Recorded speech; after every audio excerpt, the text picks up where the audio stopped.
Of the record Achakzai صاحب سے یا پھر باقی جو اتحاد کے اندر لوگ شامل ہیں ان سے پوچھیں تو آپ کو وہ داستانیں سنائیں گے کہ کس طریقے سے پی ٹی آئی کی لیڈرشپ ان کو نظر انداز کرتی ہے. اب بات سیدھی سی یہ ہے کہ مولانا فضل الرحمان خیبر پختونخوا کی سیاست کرتے ہیں, بلوچستان کی سیاست کرتے ہیں. پاکستان تحریک انصاف کا بھی خیبر پختونخوا کے اندر ظاہر ہے پچھلے 3 ٹرمز دیکھ لیں تو پی ٹی آئی کی ہی حکومت ہے, اور اب تو 2/3 میجارٹی میں پاکستان تحریک انصاف ہے. پچھلی دفعہ بھی 2/3 میجارٹی کے ساتھ تھی اور یہ بڑھتا جا رہا ہے. تو وہاں پر جے یو آئی اور پی ٹی آئی آپس میں الیکشن لڑتے ہیں, ان کے اختلافات ہوتے ہیں, لیکن جو کور معاملہ یہ ہے کہ مولانا فضل الرحمان ڈیرہ اسماعیل خان سے ہیں, وزیر اعلیٰ خیبر پختونخوا علی امین گنڈاپور بھی ڈیرہ اسماعیل خان سے ہیں. تو وہاں کے جو لوکل ایشوز ہیں وہ علی امین خان گنڈاپور جو ہیں وہ نہیں چاہتے کہ مولانا فضل الرحمان یا پھر جمعیت علماء اسلام اور پاکستان تحریک انصاف کا اتحاد ہو. حالانکہ عمران خان صاحب کی طرف سے متعدد بار یہ بات کی گئی, کہی گئی اور پیغامات بھی دیے گئے اپنی لیڈرشپ کو کہ مولانا فضل الرحمان کے ساتھ ملاقاتیں کریں اور ان کو اتحاد میں شامل ہونے کی دعوت دیں. اب بات یہ ہے کہ جب سے مائنز اینڈ منرل بل والا معاملہ آیا ہے اور اس سے کچھ عرصہ پہلے جو تحریک انصاف کی لیڈرشپ ہے, بیرسٹر گوہر وغیرہ یا وکلاء چند کے علاوہ جو خان صاحب کی بہنیں ملاقات کرتی تھیں یا پھر کچھ ایسے لوگ جا کے ملاقات کرتے جو پولیٹیکل معاملات کے اندر آتے تھے, ان کی ملاقاتوں کے اوپر پابندی لگا دی گئی ہے. اور جو باتیں مولانا فضل الرحمان سے متعلق عمران خان صاحب کو بتائی جاتی ہیں وہ بھی ون سائیڈڈ ہیں, تو دوسرا پہلو نہیں بتایا جاتا. اور جو باتیں کمٹمنٹس کی جاتی تھیں مولانا کے ساتھ وہ پوری نہیں کی جاتی. یہ کہا گیا کہ علی امین خان گنڈاپور کو خاموش کروائیں,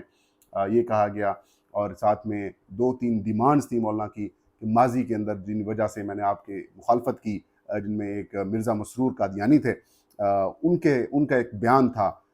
کہ پی ٹی آئی کی جب حکومت آئے گی تب قادیانیوں سے متعلق جو معاملات ہیں وہ ٹھیک ہو جائیں گے, آپ کے ٹھیک ہو جائیں گے. انہوں نے دعویٰ کیا تھا, تو مولانا نے یہ ڈیمانڈ کی تھی کہ اس کے اوپر وضاحت کر دیں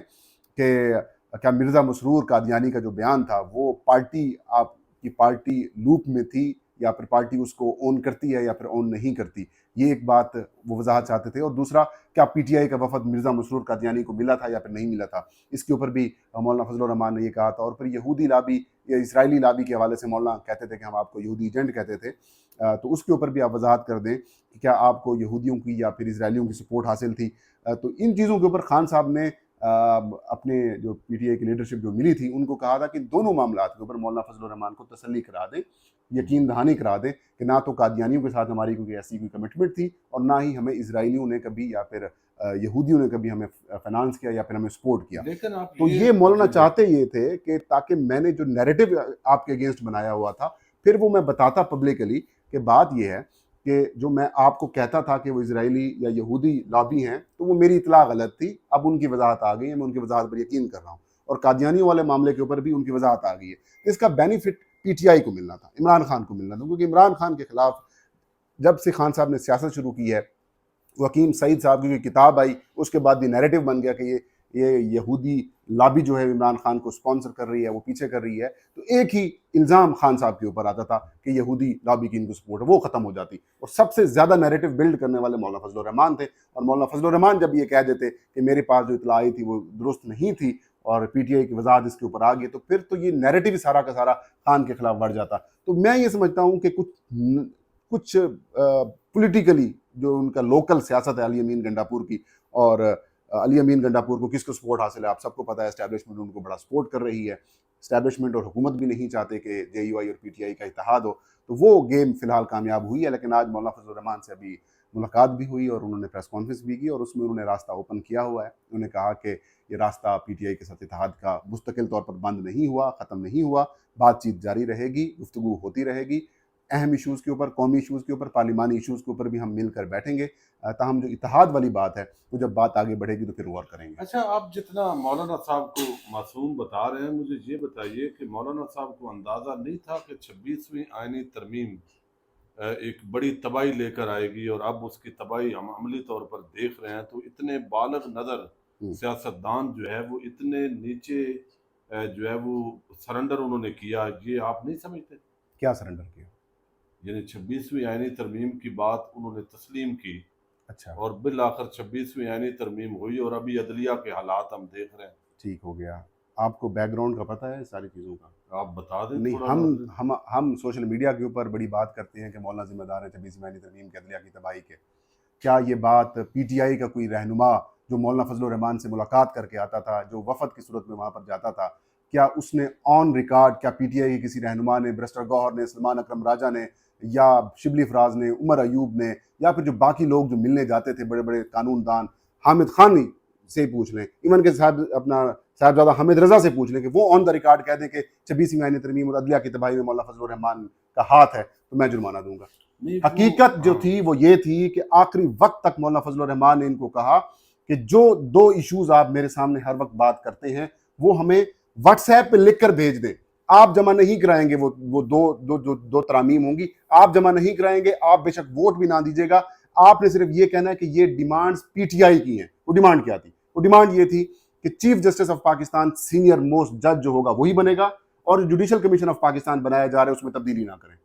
آخری وقت تک جب سینٹ آف پاکستان کے اندر وہ پہلے بل پیش ہوا، پھر مغرب کی نماز کا وقفہ ہوا، مغرب کی نماز کے وقفے کے دوران مولانا فضل الرحمان نے کامران مرتضیٰ کو یہ کہا کہ اپوزیشن اپنا برسٹر گوہر کو یا پھر عمر ایوب کو جا کے بل دکھائیں، اگر ابھی بھی ان کو یہ اعتراض ہے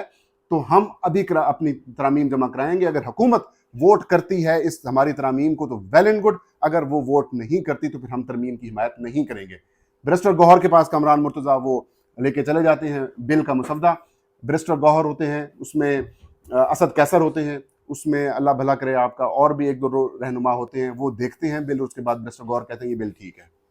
اب بتائیں ذمہ دار کون ہے؟ اچھا یہ بتائیے کہ ابھی چیف الیکشن کمشنر اور الیکشن کمیشن ممبران کی تقرری نہیں ہو رہی، اور یہ اس وقت کیا ہو رہا ہے؟ اس حوالے سے تھوڑا آپ کی معلومات بھی ہوتی ہے، یا پی ٹی آئی پر پابندی کا بھی اکبر ایس بابر پھر مطالبہ لے کے آئے ہیں، تو کیا پی ٹی آئی کے یہ بھی اوپر تو کوئی پابندی گیم تو ہے؟ پہلے سے ہی لگی ہوئی ہے، اس میں کون سی وہی بات ہے کہ پابندی یہ ہے وہ ہے، اکبر ایس بابر کیا بات کرتے ہیں۔ بات یہ ہے کہ جو الیکشن کمیشن کی تعیناتی ہے نا، وہ تو ایک پلان کا حصہ ہی ہے کہ 26ویں ترمیم کے اندر ایک بات یہ بھی شامل کر دی گئی تھی کہ جب تک نیا چیف الیکشن کمشنر اور ممبران نہیں آتے تب تک الیکشن کمیشن جو ہے وہ یہ کام کرتا رہے گا۔ 26ویں ترمیم کے اندر جو یہ چیز شامل کی گئی تھی نا کہ چیف الیکشن کمشنر کام کرتا رہے گا، اس کے اندر نا ایک فاؤل کھیل گئے ہیں، اس کی طرف ہمارے کسی لیگل مائنڈ نے شاید توجہ نہیں دی۔ وہ یہ کہ آئین کے اندر اس وقت بھی ایکٹنگ چیف الیکشن کمشنر کی ایک شک موجود ہے کہ جب چیف الیکشن کمشنر نہیں ہوں گے یا ان کی تعیناتی نہیں ہو سکتی، تب جو سینئر ممبر ہوگا الیکشن کمیشن کا وہ ایکٹنگ چیف الیکشن کمشنر کے طور پر کام کر سکتا ہے۔ تو یہ ترمیم کرنا کہ نئی تعیناتی تک یہ کام کرتے رہیں گے، چیف الیکشن کمشنر کی حد تک تو توقع نہیں بنتی نا، جب ایکٹنگ سی سی کا آپشن موجود ہے، اور ماضی میں 2-3 ایکٹنگ سی سی آئے بھی ہیں، ممبر پنجاب تھے پہلے، وہ بھی پہلے ایکٹنگ سی سی کے طور پر آئے تھے۔ تو اب تعیناتی اس لیے رکاوٹ ڈالی گئی ہے کیونکہ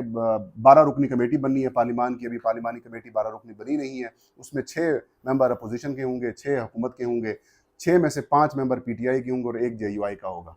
تو اس تناظر میں بھی دیکھنا چاہیے کہ اگر جے you I P T I کے ساتھ نہیں ان کی آپس میں رابطے